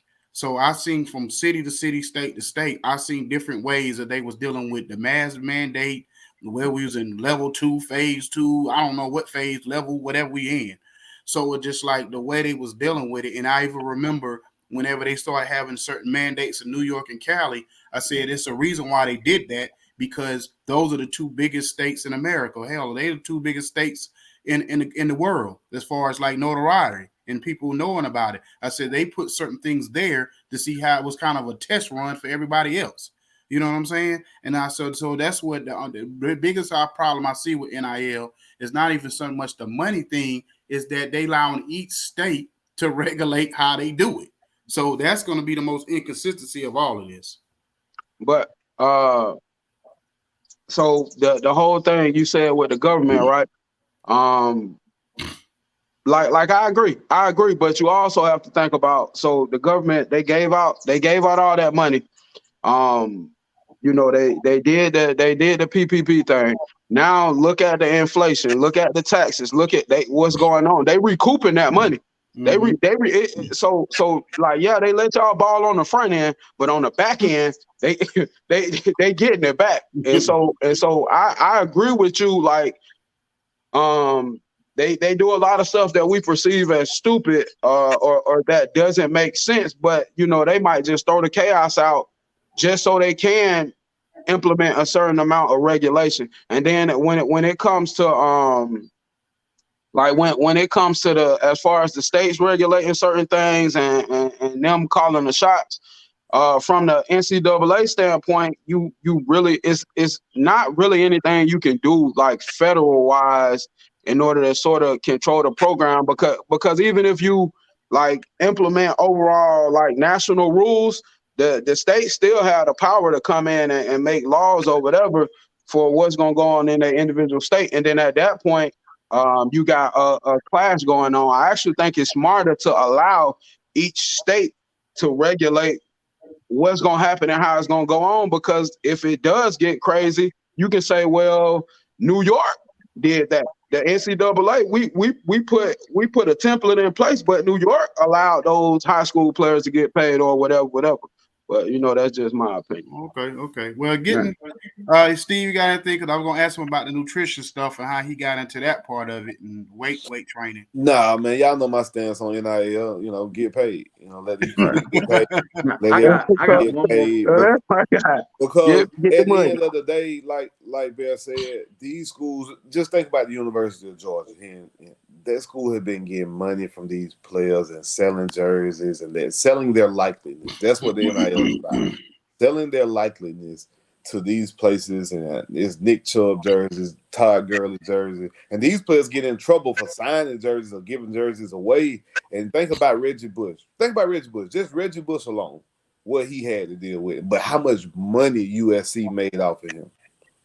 Yeah. So let these people get paid, man. I don't feel like it should be a cap. I feel like it should be, like you said, state regulated. NCAA can step out of it for legal ramifications. They're gonna jump back and throw their hands up and say, "Hey, we let California handle it how California want to handle it. If you want to sue somebody, you got to sue the state of California." So that's the only reason why they took that part, or take that hands off stance with it and let it be on the state level. Because if you're gonna go against legislation, you're gonna have to sue your own state or sue that school. So I think you'll see the first case of that with that kid out of Florida State. I think he's going to try to take legal action against Florida State because they did not give him his NIL, or he didn't meet the requirements to get his NIL per Florida State. But the kid's like, well, y'all didn't tell me I had requirements. So now that's where you're going to have an issue, I think. I think you'll have a problem when it's time to pay these kids, and what these kids were promised is not going to line up the same. That's why I think you'll have the issue at the most. Like, the parents come in, oh well, I gave Dad $100,000, then but the kid be like, well, that ain't counting for me. Like, by the time I'm a 4-year senior, you gonna count what you gave my parents back in my freshman year? Again, you still not equivalent. That's still not equivalent to what that school's gonna make off that kid. A one-time payment of $100,000 or $1 million, I think that's the highest one we've seen. The ticket sales for one game, 2 games don't get that money back. So because wasn't Reggie Bush mama making $1 million or running somebody in his camp got paid. No, I'm saying his mama was making $1 million running the Subway, and I know how Subway is set up. Subway, you not gonna be no millionaire running no one. I promise. We got one of the best locations here in Atlanta, right there outside Six Flags. This is Subway, and they do numbers, but we ain't doing them kind of numbers. No. Right. Shout out to that boxing gym in Philly. Whoop, whoop. You know what I'm saying? Now I got a question for Bear. Now this is just, me personally. You've been a defensive coordinator for the Thrashers, right? The Facebook trash talk page, hilarious. You got some real personalities on your team. But how do you control, or keep control of the personalities and the playtime and rotation? Because you got Rook, who personality, but he's probably one of the best athletes in the state. You got Future, who commented on here. You got Tease. You got Debo. You got Biggs. I play with some of these dudes, and I'm like, yo, how do you have all of them at one time, playing high? How do you just keep that rolling and under control? So I think the biggest thing is, again, the environment, the environment, the atmosphere that we have set up is built on brotherhood, and it's built on we a family. It's 90% of the dudes on this team I have, and Cam has a relationship with all of them, but damn near everybody on my defense I have like a personal relationship with. And like I said, it's about brotherhood. As far as I'll speak on the personalities first. I've been in the game, I've been around the game. I was a trash talker, I was an aggressive trash talker. If I didn't get a personal foul in a game, I wasn't like on my game. So, that's the level of aggression I was on. So I've been there, done that. I've been around it. So about controlling personalities, I don't think you can really control another grown man. It's about the type of environment that you set up. So like you can talk your trash, you can be you, but it's not gonna go past a certain level or a certain point. Like we're not in the streets, we're not gangsters, we're not none of that. We football players, coaches, whatever. So that's the type of environment that has been set up or built. And that's what we on. That's what we're about. And it's a family thing. Like if I got my kids out there, I don't want a guy out there who talking about shooting people and that kind of foolishness. Like, so we just not gonna put up with it. That's what it's about. And so a lot of guys, you say like Rook, that's my little brother. Future, that's my little brother. Like Debo, I've been knowing Debo for 10 years. A lot of these guys I've been knowing, Penny, that's my guy. A lot of these guys I know personally, and I got like years of relationship in with. So for me, the whole brotherhood things, as far as rotation and play, like first of all, our goal is to always play the best 11. But with the team that we have built, with the depth that we got, it's just dogs everywhere. Like I can literally split my defense in two, and you got two starting defenses that can like go play. And the way I judge talent is, can this guy go to another team and start? That's the way I judge talent. And we have two separate defenses that could pretty much, if I send 11 to another team, it may be 9 that's gonna start over there. So that's just how Cam done built this thing. And so at the end of the day, it's about like knowing that. So let's just say like a guy, you gonna get 20 snaps. Well, you're going to get in there. You may go hard for 10 of those snaps. And the other 10, you might BS or just play around. Well, why not let your brother play 10 of those snaps and you play 10 of those snaps and both of y'all go crazy within y'all snaps? So at that point, you got talent, a high level of production, and you got motor all going at the same time. So that's kind of the way, I put it to the guys, and that's the way I sell it to them. It's like, yeah, you can play your 20 snaps, and that may make you feel better, but why not go out there and play 10, give everything you got, then let your brother come in, play 10, and give everything he got. So every play, you got everybody, giving 100%. Hey, man. I ain't never heard it put like that ever. Hey, man. If I met Bear coming out there playing for Finch, man, I might have been different. Wow. Wow. That's probably the most insightful way I've ever heard it put. You know what I'm saying? But we'll be right back. We're going to take a 30-second break, and we're going to get into this nutrition and weight training part of Bear's expertise. We'll be back on 910 Sports.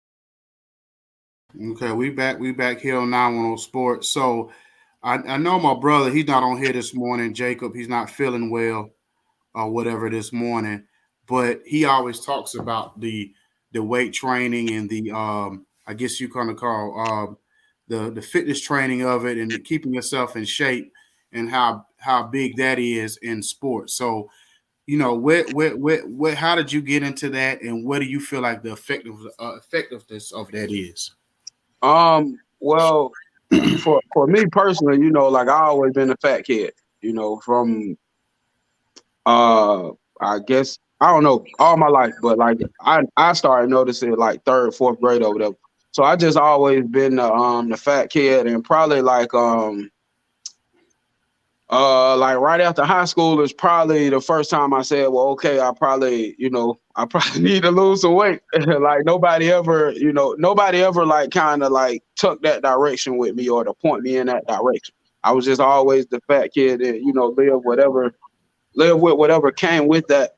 So for me, like right out of high school, 07, I said, I as an adult, I said, okay, yeah, I need to do something about this weight thing. And so, it started there. And basically, long story short, it was like a roller coaster, up, down, up, down, up, down, up, down. And then like 2010, I probably lost 2010, I actually started driving trucks. Uh, when I went out on the road and came back, I think I had gained like 80 pounds, just from being a truck driver or whatever. So then I got off the road, lost 100 pounds, and that was the first time where I had like some real success.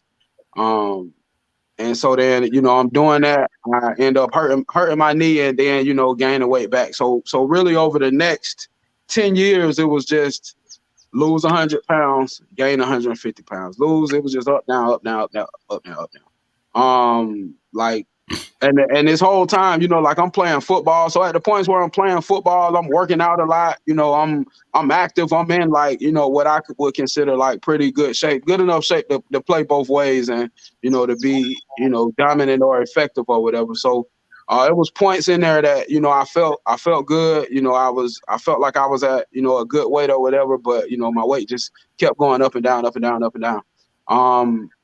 And then I guess like around 2019, around like 2019, I ended up getting all the way up to like 470, just like real big. I was being a stay at home dad at the time. I wasn't really doing nothing but sitting around and eating and dealing with kids. And so at that point, like my weight topped out. I was real like depressed and real like, I was just tired at that point. And then I don't know, like it was just a lot. So at that point we went on vacation. We went on vacation to the beach and I seen a picture of myself and I was like, okay, this ain't it. I got to do something. And so when I came back from that point, that's when I really started, taking the workouts and the nutrition part, the nutrition part was always like my biggest problem, but I started taking it serious and just gradually, working my weight down or whatever. And then it just got to the point where that's all my life was about, is just, working out, eating right, weightlifting, nutrition and all that. And but when it comes to the football aspect of it, for me, like now the type of coach I am, I'm always willing to do anything I can to help a player. Like you can pull up to my house and work out. I'll come to the field, I'll work you out, whatever. But I think like half of the thing about semi-pro is about just you getting yourself in shape. That's like 50%. So if you come to me in shape, it's a lot I can do with you. If you're not in shape, then it's really not a lot I can do with you. So for me, just I really put that more so on the players, just as a doing your part type thing. Come to me in shape. Come to me at a certain level of fitness. Now I can work with you, but just handle your responsibility. Okay. So what high school you went to, boss? If you don't mind me asking. I went to Rockdale County High School. Rockdale. Oh, okay. We beat up on them a little bit. Okay. Went to Redan High School. Okay. Oh, okay. Yeah. Okay. Oh, okay. So by you saying that, Crystal, you got anything on the nutrition part? Yeah, I was about to ask exactly what Jacob just said. Like, what were you eating? What's your nutrition routine? So basically my whole thing is be like as keto as possible. Like high protein, low carbs, but like so in the past I would always try to like drastically cut my calories. Drastically change, like, okay, if I'm gonna be keto, I'm gonna be super keto. And I may do it for 3 months and then fall off. This time around it's been like more so about balance. I always every day strive to, eat as high protein as possible. But if I want a bag of chips, I'm gonna have a bag of chips. And within my day, I'm gonna account for that. Or know that, like, okay, today I want to go get some hot wings. So when I get up at 3 a.m., I'm gonna work out. And then I know that, if I do have a lunch, it's going to be a salad. And then, when I get off, I'll go get those hot wings. And then I know before I go to bed, I need to work out. So I think the biggest thing for me has been like just balance. Just the balance, like nutrition wise, of not like, but because if you restrict yourself or you cut something out, like eventually you're gonna have those cravings. Eventually you're gonna want to, revert back to those type of things. So it's just about finding that balance, and most importantly, find what works for you. Yeah, I know it's hard to give up them pin up and Magic City wings. I know it. Yeah, not pin up. Good God, breath is fire though. Yeah. Hey, Lemon Pepper Lou. Yeah. All right. So cause I see, of course I follow Bear and everything like that. And dude is motivating. Like what I'm saying, you getting on and you watching something and you see a video come by, it's 3 a.m. and he in the driveway jumping rope. He lifting weights. And I'm sitting there like, man, let me go do something. Let me get up and go do something. It's like, yo, let me go do something. And even I call him a motivational speaker, right? Because he releases his videos while he's driving or whatever doing. And it's so simple and it makes so much sense. And this would be like, fam, like it ain't no speech. You just like, yo, it's in the morning, getting a workout for the day. Like, why you ain't doing it? Like, it's just like, it'd be the most simple stuff. You'd be like, all right, man, let me go. Cause I got my little room. I'm like, man, let me go get on this thing, man. Let me go put some time in, you know what I'm saying? Just cause like, if Bear can do it, I know I can do it. And seeing where Bear was to where he is now, like the transformation is crazy. But how do you keep yourself motivated to just do? I know now it's a lifestyle, but how did you get to the point where it's just like, all right, let me wake up today. I don't feel like it, but let me go ahead and do it. So not on vacation. Yeah. Yeah. See, the jump rope. The jump rope is really a hack because you can take it anywhere. Like I jump rope in the airport. You know, like anywhere. Like you can jump rope. It's a hack. But back to what you said, KB, is that so within this whole journey, like of course people see like the last 2 years and that's what they're excited about. But I tell people it's been a 10-year journey. It's been like really since 2010 where all this stuff the roller coaster has really, and I just really just stabilized and leveled out. But during that time, I spent money on all kind of pills, all kind of workout programs, all kind of nutrition programs, all kind of trainers, all kind of gyms I didn't use, all kind of equipment, everything. I was looking for that magic pill. I was looking for that magic formula. And I think one of the dudes that I'm friends with Facebook, Jason Kaufman. I inboxed him one day and I was like, man, I'm depressed. I'm struggling. I can't deal with this weight no more. Can you help me out? And he said, yeah. He was like, what you need? I said, I need some advice. And he was like, eat less, move more. That's it. That's the message. And I was like, dude, you rude as hell. Like, dang, I'm coming to you for help, and that's how you're gonna handle me. Like I was offended by it for a while, and then one day, it just clicked to me, and it was like, bro, you done it before. You know what to do. The biggest thing you lack is that consistency, and so like his message, it was the simplest, but it just stuck with me. It just stuck with me, and like every day.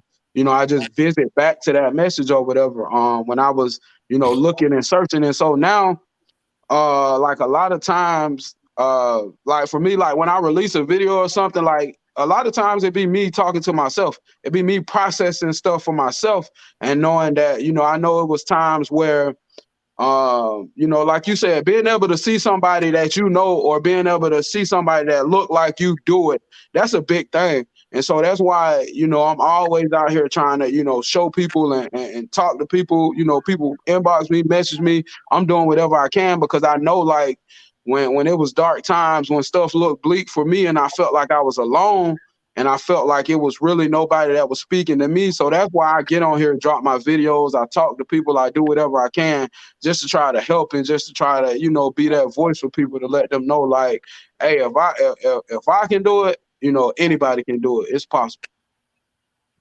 Right. Okay. So anybody else got any more questions for Bear? Well, Bear, I appreciate you coming on this morning and giving us your time. Like I tell all our guests, you could be anywhere else, especially on a Sunday morning, and it's Easter Sunday. So you could be in your pink, purple, yellow, green suit somewhere in church. You know what Jake I'm saying? definitely wants pink and purple. Trying to impress the congregation. You know what I'm saying? But in all seriousness, though, you gave us your time, and I really do appreciate that, or whatever. We all do. So just give everybody your any information you want to give them, social media wise, whatever it is you want to give them, whether it's for tryouts or whether it's just to follow you for your inspirational talks or whatever it is.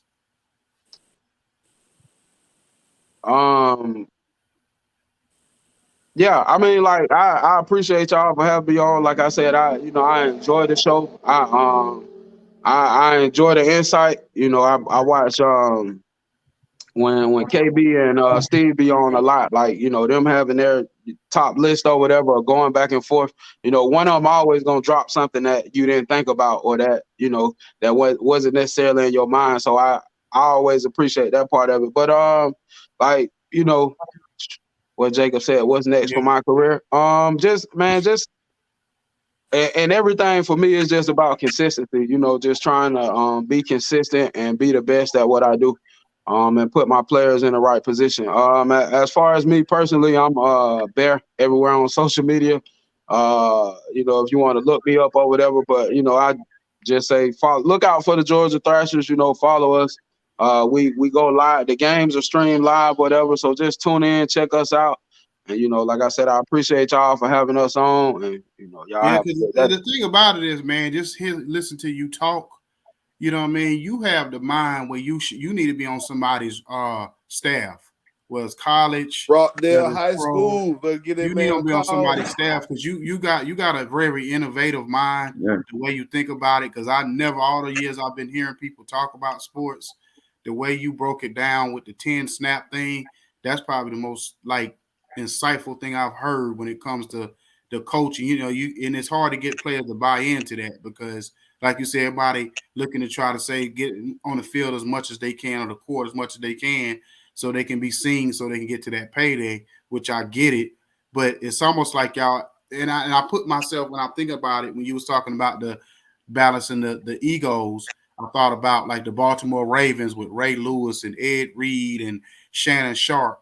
And I'm like, for all them to buy in, it's because y'all all came in and taking it seriously, and y'all all got them all on one accord and got a common goal. So I think that's where probably all that be able to come from, to balance that all out. And because we've had other semi-pro people come on here, and some of them are talking. We had one guy from California, and he was like, it's a hot mess out there because they could barely get 5 people to show up for practice. You know what I'm saying? But 40 people show up for the game. You know what I'm saying? So it's just like it's for y'all to be as consistent as y'all are.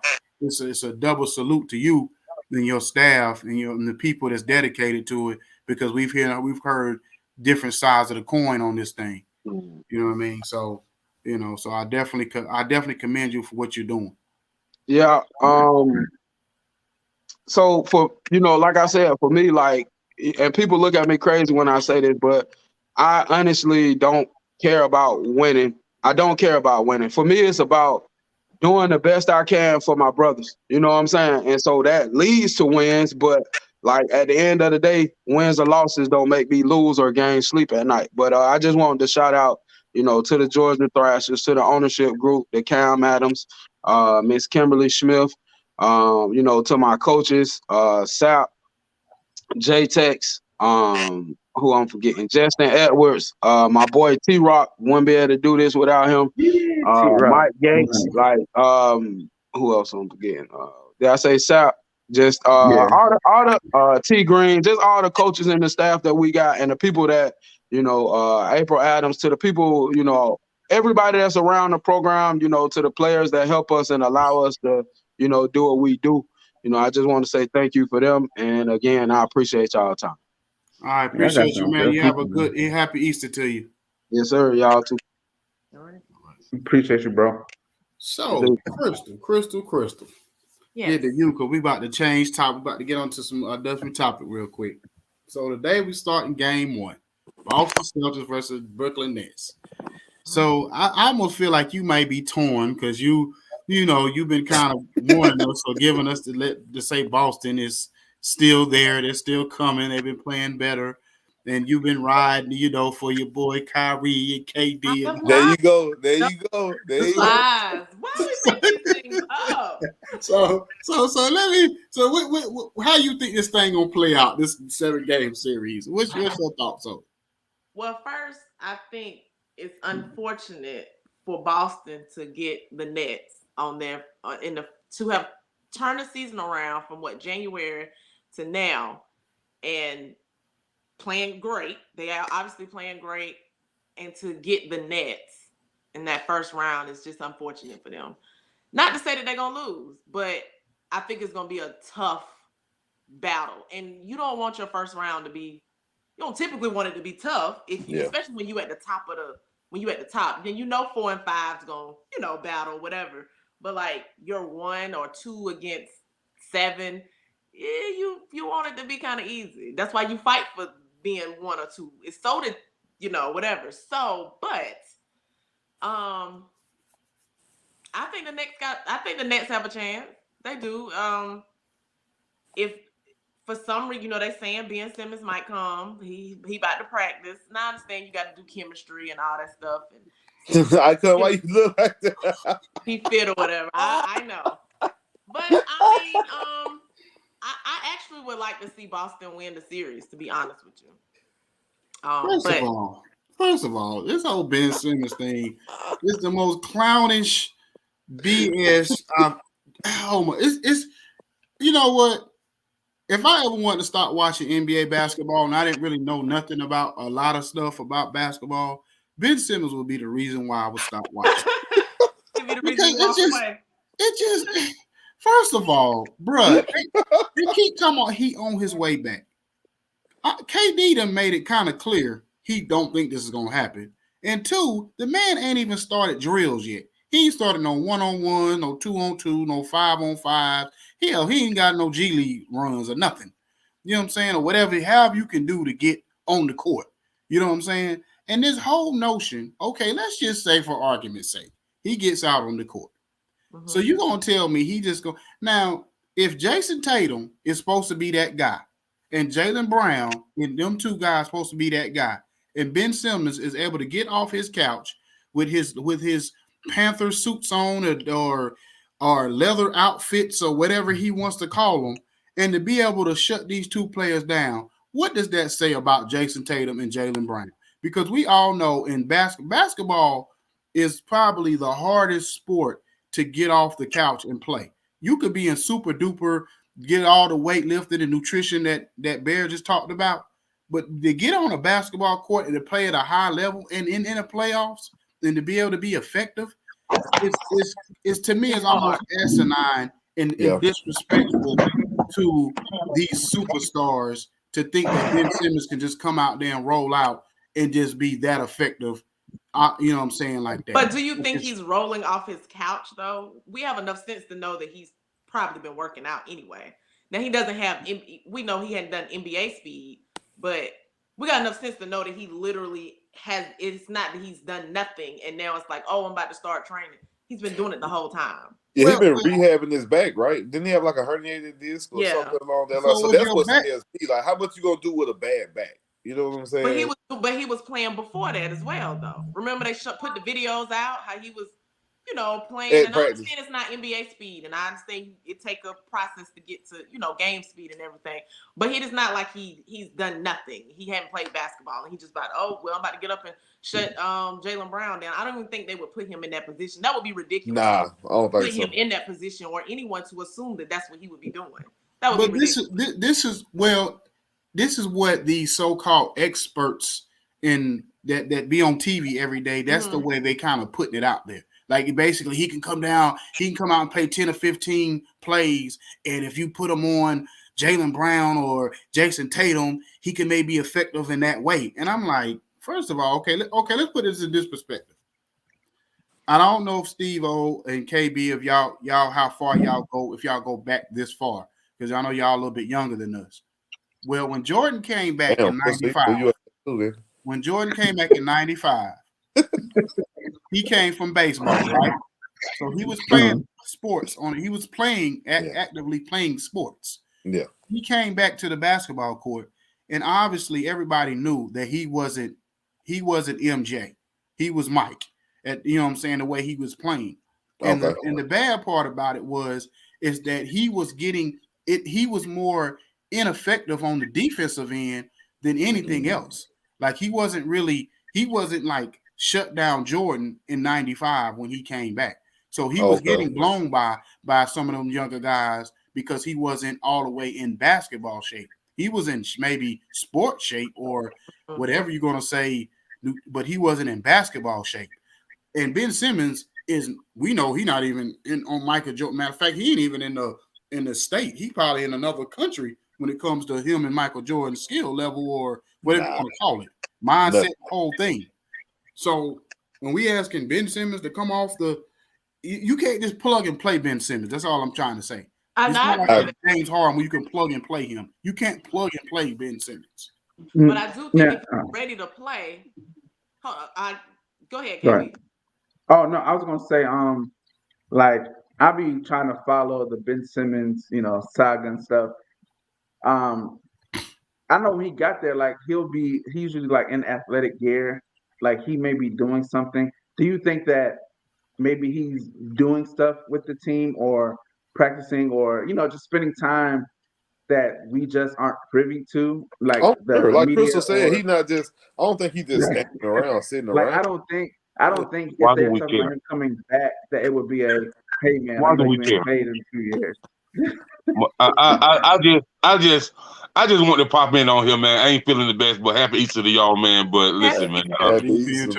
So I want to pop up on my family, but I just want to say, man, why do we care about Ben Simmons? Are we? Is we talking about practice? Because that is what the storyline is for him. It's like, he might start practicing or whatever. That's the only reason why I brought him up. I mean, hey man, Ben Simmons. Man, listen, man. Listen, dog. It's like it's a remix to it, bro. Like, okay, Ben Simmons in Philly. Him and he defied his daddy Doc Rivers. So Doc Rivers didn't want the prodigal son back. So he gave him to Moses. You know what I mean? And man, like and now he practice and he's when they beat Philly, he's smirking and stuff like and we know Embiid want to go and slap the taste out of his mouth. But Ben Simmons, man, I'm just so over it, man. Like, hey, homie, I'll see you next year, bro. So you hope Boston don't put them out. You want Boston to go ahead and just take them out, so we ain't got to talk. I really don't really care.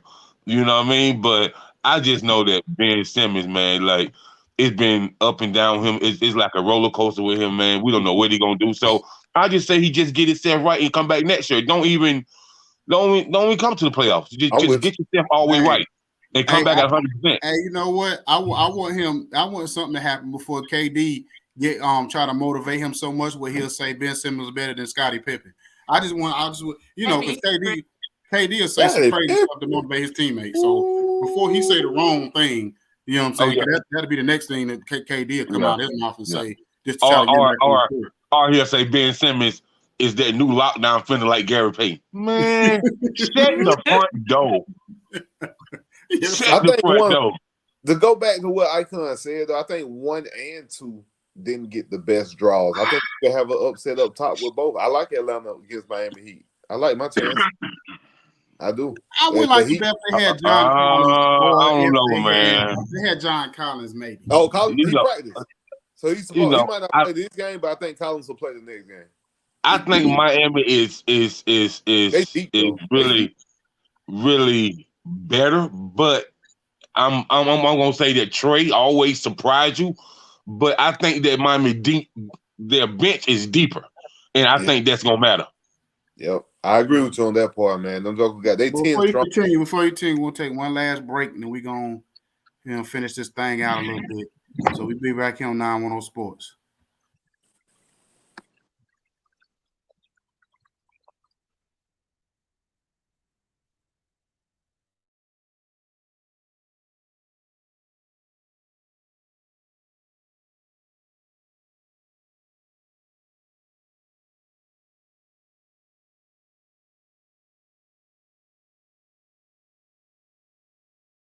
Okay, we back. Go ahead, continue on what you were saying, Steve.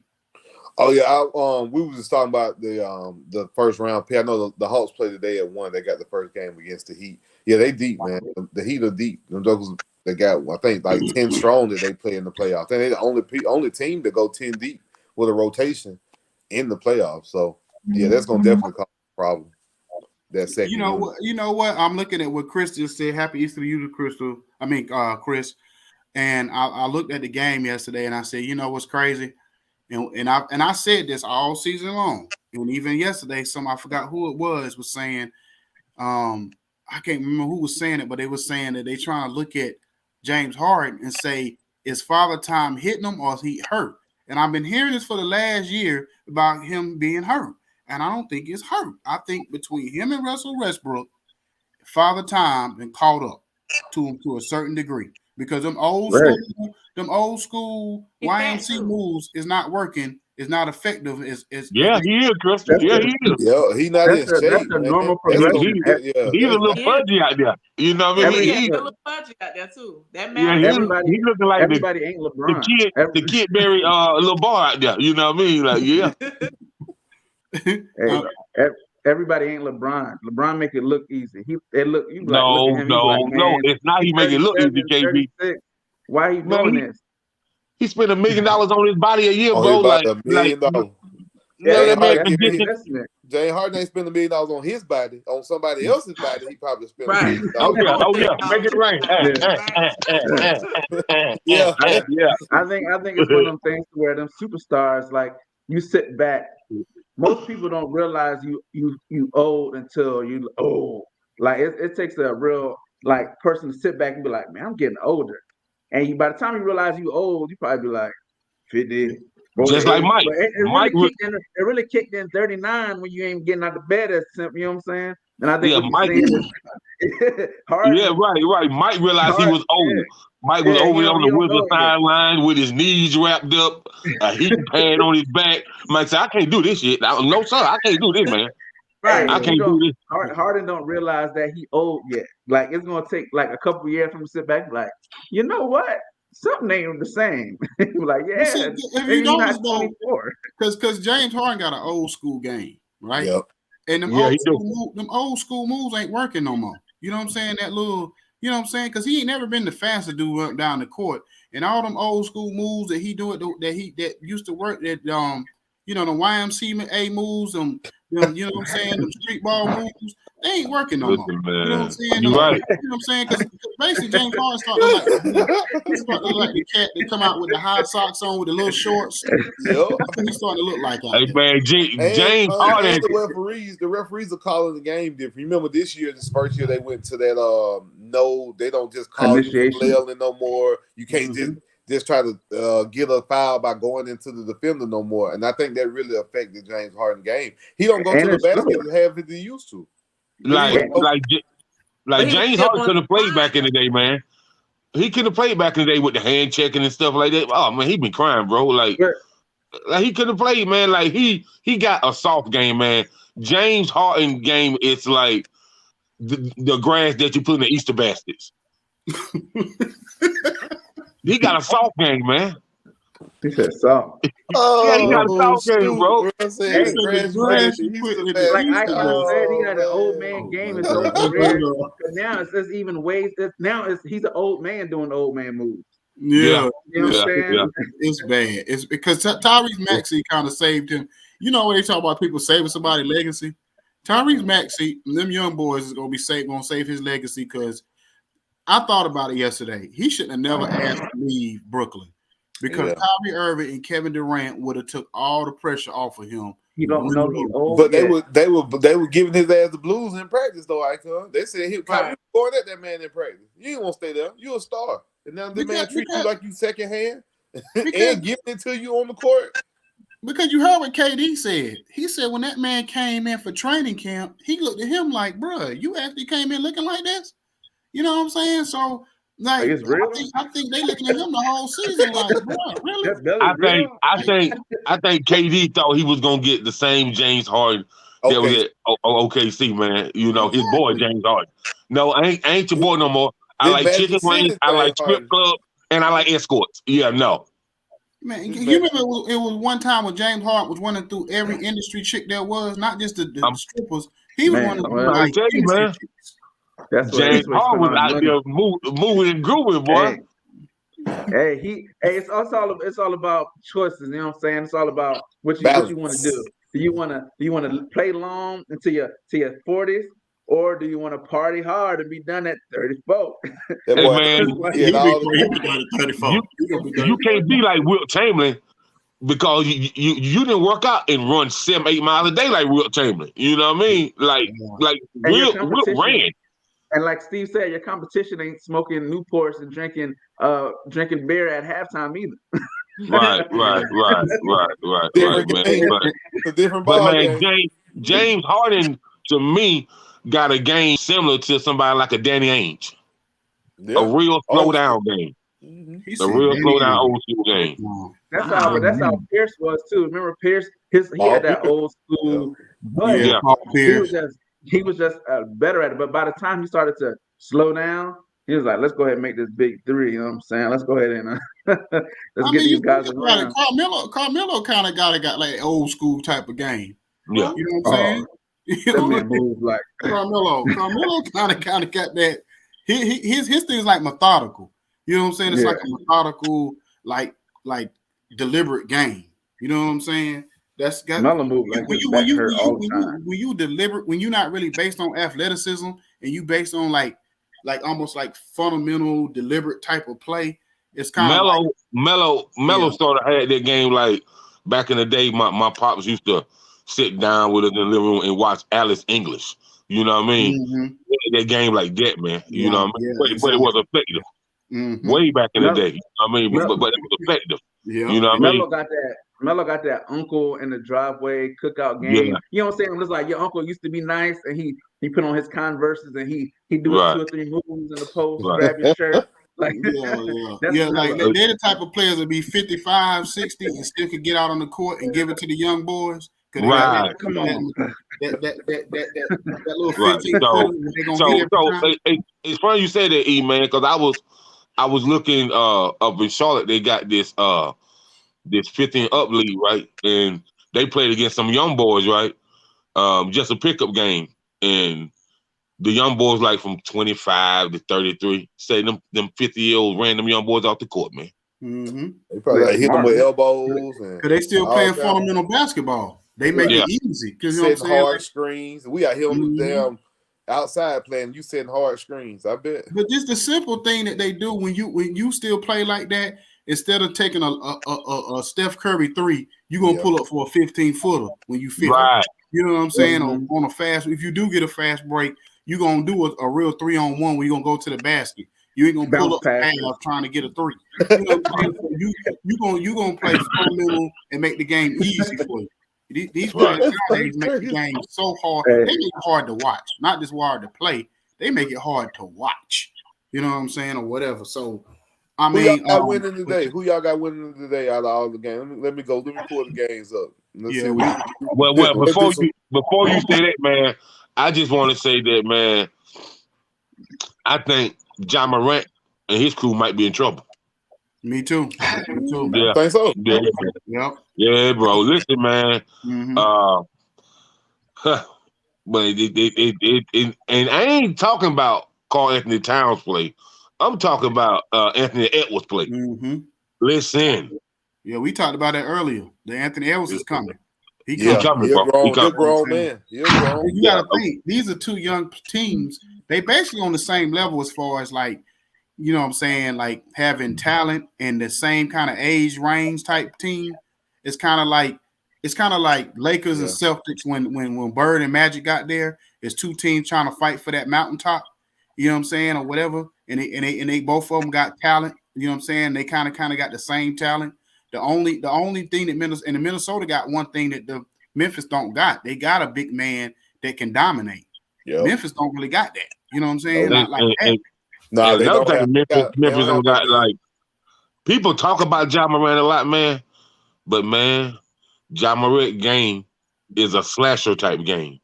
Until he develop a nice 17-footer and he can at least shoot the 3 sometime, man, that team gonna struggle, bro, because you can't take everything to the cup. You know what I mean? Especially not in the playoffs. Especially not in the playoffs. Yeah, because they ain't giving you them cheesy fouls either. Like they He about to learn. He about to learn what LeBron learned. That's the problem with Memphis. Y'all got to watch something very careful. In the playoffs, they're the 28th. They're the 28th ranked free throw shooting team in the NBA. You're not winning a championship if your team cannot make free throws. You're not. You know are they shooting 28th as in percentage, or are they not getting the calls? Well, percentage wise, they're 28th in the league. I heard them say that yesterday because they missed a lot of free throws. They could have won that game, but they missed. As they always do. 12 free throws. As they always do, man. Yeah, you're not winning. But it's not a championship team, though. Like, let's be. Well, I mean, I've heard people pick them to get to the finals. Who, Memphis? Yep, I'm hearing it this week. So, I mean, that's why I said they've anointed John Morant way too quick. Yeah, I like John Morant yet, but he's not top dog yet. But I will say this though. Go through the list of games or whatever real quick. We got the first game today is Atlanta and Miami. Atlanta at Miami at 1:00. Miami. I'm gonna say Miami game Miami. at home. I mean, yeah, Miami at home. I don't doubt it. If this is the game for Atlanta to steal, this is it to me. Miami by 13. Oh shit, you crazy? But I knew Minnesota was gonna beat Memphis yesterday. Just to go back there real quick because Minnesota kind of like had momentum and Memphis had been off for a whole week, and it's harder for a young team to get it back going. Like older teams, they thrive on that because they love that rest. Young teams, it's hard for them to get back going. Now, Steve, the only reason I said that, my brother, let's not come from me yet. You know, you said they won by 4. I know you're the king of ATL, but what I'm saying, if they get that great play from the bench, bro, and Atlanta don't have nobody come off the bench and give them a boost when the boys need a breather. So a lot of times when Trey come out the game, the other team go up by 10, 12 points. They'll get back in the game or go up by 4 or 5. You're right. I can't argue with you on that part. Yeah, so that's the only reason I say that, man. Trey needs some help, bro. For real. I agree. I hate that. I actually hate that Minnesota's doing this good because again, Karl-Anthony Towns is an unrestricted free agent this summer. So I really would love for him to be in the A, but I think he would. With Anthony Edwards playing like he playing, you got to stay in Minnesota, right? At that point, no. Say no. Whoever give him the most money, these young boys don't care about no loyalty. Whoever give him the most bread, he out of there. You right about that one. We got a max contract slot though. We do have a max slot. So you got Brooklyn at Boston at 3:30. Man, that's tough. I want to say Boston's so bad, but me too. It's hard to get KD and Kyrie in the playoffs, man. The game slow down in half court. Whew. I just don't see Boston beating Brooklyn, man. I'm trying. I'm hoping they will, but KD and Kyrie on a mission. Well, it's not about KD and Kyrie, man. This is what I'm gonna say about Brooklyn. What it's about, man. We already know that KD and Kyrie is going to get there, but what other two players is going to at least give you 13 and 8 or either 15 and 9? Like those, that's going to be pivotal for them to make their run. They need the other two players to come out and shine and give them some type of production, and then we'll see a different Brooklyn type team that can make a run. Because you got to think too with Boston, Marcus Smart is going to have to play the best defense he played in his career, and he's going to have to give you some buckets. And I think White may be a difference. They came over from the Spurs because he gives them another scoring boost. And think about with Brooklyn relies so much on them two players to do everything. And if Patty Mills have these donut games, they could be in trouble in this series. So yeah, I do understand what you're saying on that. Before I get out of here, I just want to say this to y'all, all of y'all. Listen, man. JP, Jordan Poole, yeah, okay. Play with it. I've been saying this the whole season. Play with it if you want to, man. We talked about that earlier. We talked about Jordan Poole. Listen, bro. It's like this. I'm gonna need to see what Clay production is next year, bro. Cause if not, bro, somebody it's not gonna be Jordan Poole, Clay, and Steph. Somebody gonna get Jordan Poole a max deal, man. It's coming. Yeah. But what's the last two games so we can get up out of here? We got Chicago and Milwaukee. Milwaukee. Milwaukee. Sweet. By how many though? But by how many? I take 13 on that one. Bring out the broom. I'd say probably about 10. So you telling me that Chicago is not good enough to win no games? Or are you saying this was gonna happen today? This today. Yeah, they can win. They win a game or two. Because sometimes Milwaukee don't play up. They don't show up. Milwaukee don't. Vegas got them at 10.5. So. But Milwaukee always had that game or two where they don't show up, where they just like, okay, this ain't who is this? Or we watching Sacramento or somebody play. They're gonna give you a game like that two in the playoffs. So bring out the broom, man. Yeah, so. I like I'm a Chicago fan. I'm a Chicago fan, have always been one.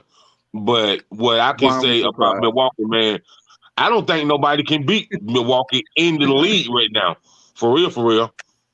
Like, I think they're gonna win it again, man. I just really do. I don't know. I think Phoenix. Who on the West can beat them? Who on the West can beat them? I think Phoenix. I think Phoenix on a mission. Phoenix on a mission. Yeah, Chris Paul always on a mission. Golden State got a shot. Golden State. I mean, as long as like Chris Paul don't like sleep on his hand at night. You know what I'm saying? And he came up the next day with like a swollen, like a bruised hand for them be out for 2-3 weeks. Man, I have watched Chris Paul's whole career. And when he goes into the big dance, man, it just don't pan out for him. I don't know if he's friends with the bookies in Vegas or I don't know what's going on with Chris Paul, man. I would just bubble wrap his hands and his hamstrings. Just bubble wrap. I would just tell Jake from State Farm, man, maybe I need to put you up, man. Y'all crazy, man. That's the last game, man. New Orleans at Phoenix tonight at 9:00. Phoenix by 20. Phoenix. Bring out the broom. Yeah, they're gonna get swept. 10.5 too. 10.5 is like so in basketball. In football, if they give you 6.5, that's like a blowout. In basketball, 10.5 is a predicted blowout. Because New Orleans don't play defense, and so Phoenix is so fundamentally sound. They just going to exploit that all series. And everybody can shoot from Phoenix. Everybody. Yeah, everybody. You know what I'm saying? Right. Hell, the janitor can shoot for Phoenix. Everybody can shoot. Yeah, bro. But anyway, happy Easter, everybody. Great show yesterday, fellas. You know what I'm saying? But yeah, so everybody have a great day. You know what I'm saying? A great week, man. See everybody on Wednesday. All right, peace. Peace. Peace.